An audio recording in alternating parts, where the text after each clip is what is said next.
इस वीडियो को लाइक करें, हमारे चैनल को सब्सक्राइब करें, बेल आइकन जरूर प्रेस करें हमारी न्यू वीडियो सबसे पहले देखने के लिए।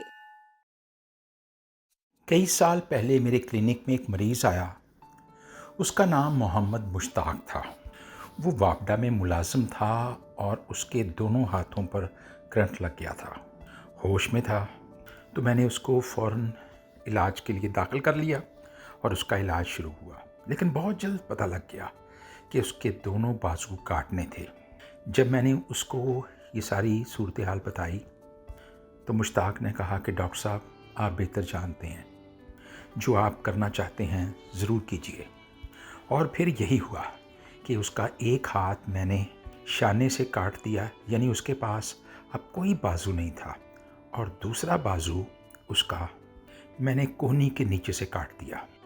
मुश्ताक को डिस्चार्ज कर दिया गया और कई दिन बाद जब वो वापस आया तो उसने बताया कि मेरी ज़िंदगी बहुत मुश्किल है। उसकी वजह यह है कि मैं वॉशरूम नहीं जा सकता, यानी मैं चला तो जाता हूँ लेकिन मैं रफ़ाए हाजत करने के बाद चूँकि मेरे हाथ नहीं हैं तो मैं अपने जिस्म को धो नहीं पाता, मैं शलवार नहीं पहन सकता, मैं कमीज़ नहीं पहन सकता और मैं चलती फिरती लाश हूँ।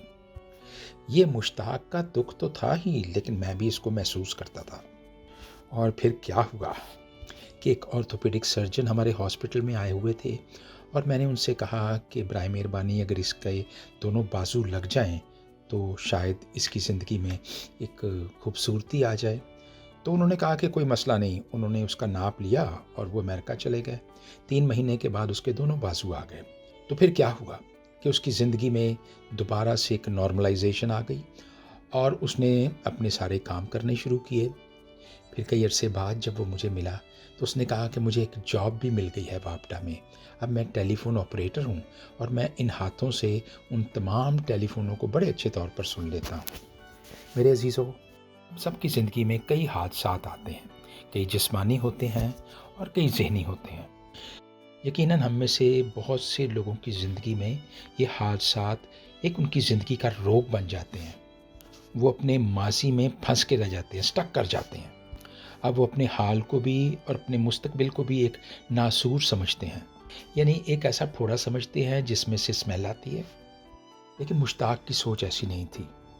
वो अपने माजी में फंस कर नहीं रह गया, बल्कि उसने अपने हाल को और मुस्तकबिल को संवार लिया। ज़िंदगी कुछ ऐसी ही है, थोड़ी खुशी थोड़े गम, लेकिन बाद में यही इसका एंड रिज़ल्ट है, तारारम तारारम। यानी ज़िंदगी को एक गीत के तौर पर गाना पड़ता है। खुदावंद यीशु मसीह की ज़िंदगी एक नहायत दुखी ज़िंदगी थी। उसके वो तमाम अय्याम जो कि शुरू से आखिर तक थे, दुख और अलम से भरे थे, लेकिन उसके पास एक इत्मीनान था, और वो इत्मीनान ये था जब उसने फरमाया कि मैं तुम्हें अपना इत्मीनान दिए जाता हूँ जो दुनिया नहीं दे सकती। खुदावंद पर भरोसा कीजिए और माजी में फंस के ना रह जाइए, बल्कि मुस्तकबिल की वो राग तारारम बजाते रहिए और खुदावंद की तारीफ़ और उसका शुक्र करते रहिए। यही हमारे खुदावंद यीशु मसीह की अंजील है। खुदावंद तेरा शुक्र हो। आमीन।